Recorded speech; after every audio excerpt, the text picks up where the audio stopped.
Educational management and supervision course के unit number 4 में आज हम एजुकेशनल प्लानिंग यूनिट नंबर 4 के ऑब्जेक्टिव्स जो कि हम इस वीडियो के बाद अचीव कर पाएंगे वो ये है कि हम प्रॉपरली डिस्क्राइब कर सकेंगे कि एजुकेशन का कॉन्सेप्ट क्या है, एजुकेशन के ऑब्जेक्टिव्स क्या हैं और एजुकेशन की इम्पोर्टेंस क्या है। और साथ साथ एजुकेशनल प्लान के करने के लिए प्लानिंग करने के लिए कौन कौन से अप्रोच यूज़ कर सकते हैं या की जाती हैं उनको भी एक्सप्लेन करेंगे। We will try to discuss the types, goals and process of educational planning और इसके साथ साथ हम understand करेंगे the process of project planning. Let's understand what is aims and objectives. Aims refer करते हैं कि जर्नल जो डायरेक्शन दी जाती है किसी भी चीज़ की। फॉर एग्जाम्पल कोई इंडिविजुअल हो सकता है, कोई कंपनी हो सकती है जो कि ये बताती है कि मेरा एम ये है कि मैं फॉर एग्जाम्पल अगर हम किसी इंडिविजुअल को ले रहे हैं तो वो ये कहेगा कि मेरी ज़िंदगी का एम ये है कि मैं एक अच्छा डॉक्टर बनना चाहता हूँ, या मैं एक अच्छी जो है वो लॉयर बनना चाहती हूँ, या मैं एक अच्छी इंजीनियर बनना चाहती हूँ, या सॉफ्टवेयर इंजीनियर बनना चाहती हूँ, या कुछ भी बनना चाहती हूँ फॉर एग्जाम्पल। और या कोई सिंगर बनना चाहते हैं तो ये उनकी ज़िंदगी का एम है। और किसी ऑर्गेनाइजेशन का या किसी कंपनी का जो एम होता है वो ये है कि अपने फॉर एग्जांपल अगर एजुकेशनल कंपनी है, एजुकेशनल इंस्टीट्यूशन है, उसका एम ये है कि एक क्वालिटी एजुकेशन प्रोवाइड करना। और क्वालिटी एजुकेशन के लिए वो जो भी स्टेप्स लेते हैं उनको वो किस तरह से ब्रेक डाउन करते हैं अपने एम को अचीव करने के लिए। तो एम्स रेफर करते हैं कि जर्नल डायरेक्शन देना। आप इसमें स्पेसिफिकली कोई भी चीज़ नहीं बता रहे, जस्ट आप ये बताते हैं कि in the future I am going to do this और आई विल बिकम दिस और दैट। उसके बाद जो अगर हम ऑब्जेक्टिव को देखें तो ये बहुत स्पेसिफिक होते हैं कि आप उस एम को अचीव करने के लिए अपनी ज़िंदगी में किस तरह के गोल्स रखते हैं, किस तरह से गोल डिज़ाइन करते हैं ताकि वो इंडिविजुअल या वो कंपनी या इंस्टीट्यूशन उन गोल्स को प्रॉपर तरीके से, उन ऑब्जेक्टिव्स को अचीव कर सके। और ऑब्जेक्टिव्स के को अचीव करेंगे अल्टीमेटली जब गोल्स बनाएंगे, डे टू डे गोल बनाए जाएंगे और फिर वो अपनी ज़िंदगी के ऑब्जेक्टिव्स को अचीव करते जाएंगे। अल्टीमेटली अगर जो उन्होंने एम रखा है उस तक पहुंच जाते हैं तो वो एम, उनका जो जर्नल एम था वो उनका प्रॉपर तरीके से अचीव हो जाएगा। अब अगर हम एजुकेशन के ऑब्जेक्टिव्स देखें तो एजुकेशनल के ऑब्जेक्टिव्स ये हैं कि आप लर्निंग आउटकम्स देखें, स्टूडेंट्स की लर्निंग आउटकम कितनी ज़्यादा इफेक्टिव है, क्या स्टूडेंट्स इफेक्टिवली पढ़ रहे हैं, उनके जो नॉलेज है उस लेवल की गेन कर रहे हैं जो उनके लेवल, एज लेवल की, क्लास लेवल की रिक्वायरमेंट है। और इसी चीज़ को अगर हम जिस जो डिस्क्राइब करते हैं एजुकेशनल ऑब्जेक्टिव्स को, उसमें ये बताते हैं कि स्टूडेंट्स ने बेसिकली करना क्या है और स्टूडेंट ने हासिल क्या करना है। फॉर एग्जाम्पल अगर कोई भी वीडियो है, जो मैंने वीडियो से पहले आपको बताया कि इस वीडियो के ये ऑब्जेक्टिव्स हैं, तो मेरा ये एक मैंने क्लियरली ऑब्जेक्टिव्स बता दिए हैं कि जब आप वीडियोस को प्रॉपर तरीके से देखेंगे तो उस वीडियो का जो पर्टिकुलर ऑब्जेक्टिव है वो आप अचीव कर लेंगे। उसके बाद आप ये भी देखते हैं कि क्या स्टूडेंट्स जो है वो इस चीज़ को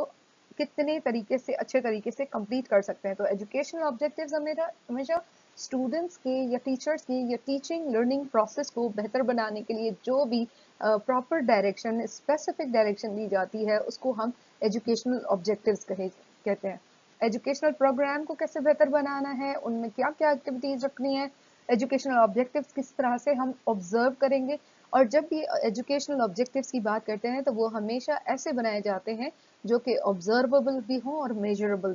एजुकेशनल एम्स एंड ऑब्जेक्टिव्स में अगर हम देखें तो पॉलिटिकल ऑब्जेक्टिव बहुत ज़्यादा इंपॉर्टेंस इसलिए रखता है कि इस पॉलिटिकल ऑब्जेक्टिव में एजुकेशन के ज़रिए बच्चों में जो है नेशनल इंटीग्रेशन और इंटरनेशनलिज्म जो है वो उसको बूस्ट अप करवाया जाता है। उसके लिए बहुत ज़्यादा कंटेंट को डिज़ाइन किया जाता है ताकि बच्चे पेट्रियाटिक हों और साथ साथ पेट्रियाटिज्म के साथ साथ वो इंटरनेशनलिज्म भी देखें कि इंटरनेशनली क्या प्रैक्टिसेस हो रही हैं। और पॉलिटिकल ऑब्जेक्टिव ऑफ एजुकेशन में जो प्लानर्स हैं, जो एजुकेशनल प्लानर्स हैं, प्लानिंग ऑफिसर्स हैं जिनको हम प्लानर्स भी कह सकते हैं, वो बेसिकली एजुकेशनल अपॉर्चुनिटीज़ पे बात करते हैं कि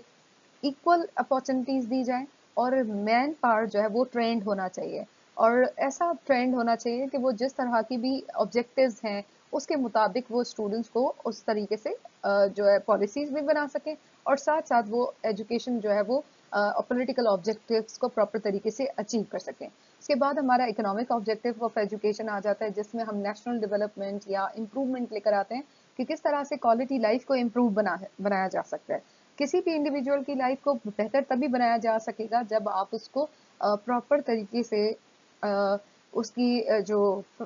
एम्प्लॉयमेंट है, उसकी जो अर्निंग है, उसके लिए आप एजुकेशन को ऐसे बनाएं ताकि वो अपनी लाइफ को बेहतर से बेहतर बनाया जा सके। उसके लिए वो स्किल्ड हो, अगर होना चाहता है या कहिए किसी प्रोफेशन को ज्वाइन करना चाहता है, किसी ऑक्यूपेशन को ज्वाइन करना चाहता है, तो आपके एजुकेशन में इस तरह की जो है वो कंटेंट होना चाहिए जो कि आपकी इकोनॉमिक ऑब्जेक्टिव्स को अचीव कर सके। कि जब भी स्टूडेंट्स अपनी एजुकेशन कंप्लीट करें तो उसके बाद वो इतने एबल हों, वो इक्विप्ड हों कि वो अपने अर्निंग के लिए अपनी एम्प्लॉयमेंट या अपने ऑक्यूपेशन जो है वो उसको ज्वाइन कर सकें या स्टार्ट कर सकें।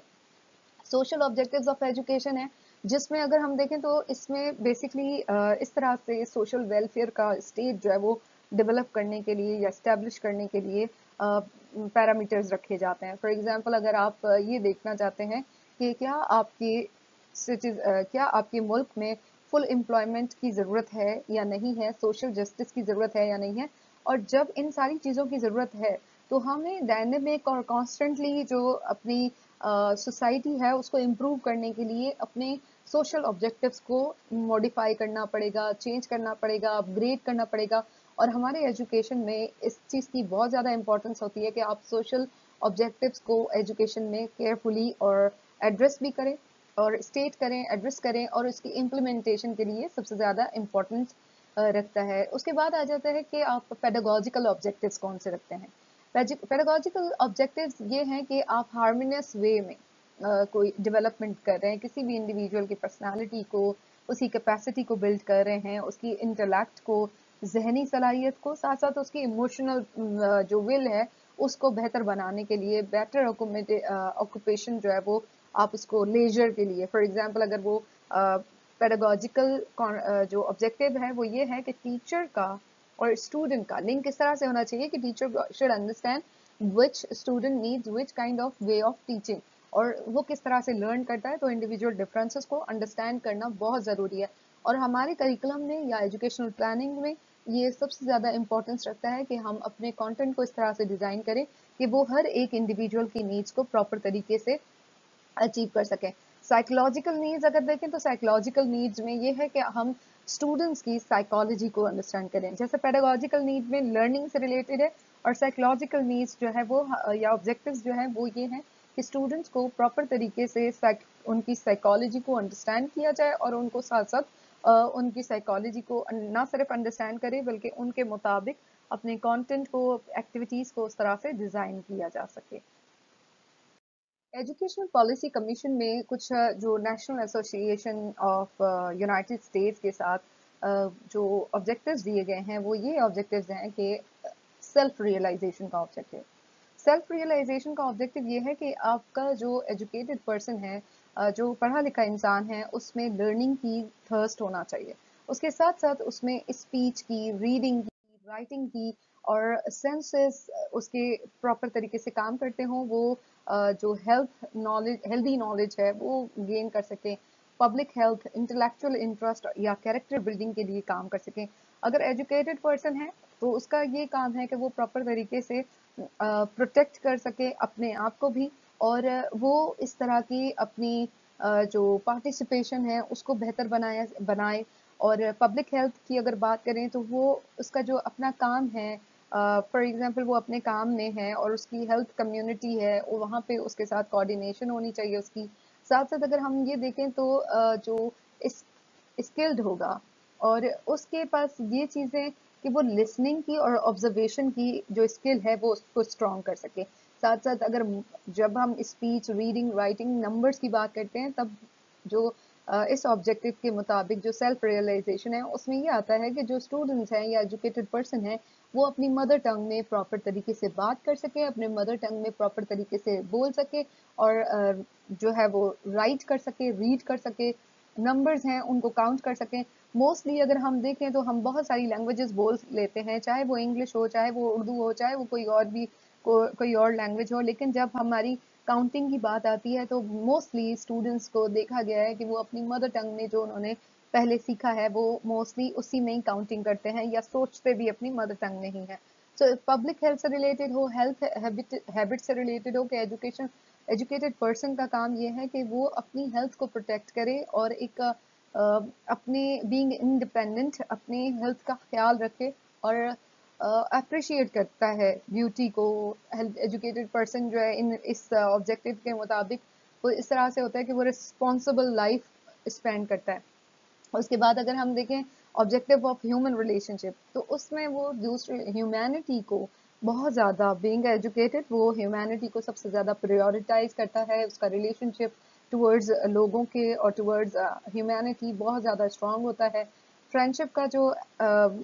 एथिक्स है या इंजॉयमेंट है वो बहुत ज़्यादा इंजॉय करते हैं कि जब अपने फ्रेंड्स के साथ एक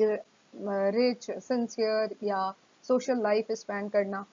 कॉपरेशन का एलिमेंट बहुत ज़्यादा होता है कि वो कोऑपरेटिव होते हैं। ह्यूमैनिटीज ऑफ सोशल बिहेवियर की कर्टेसी रखते हैं।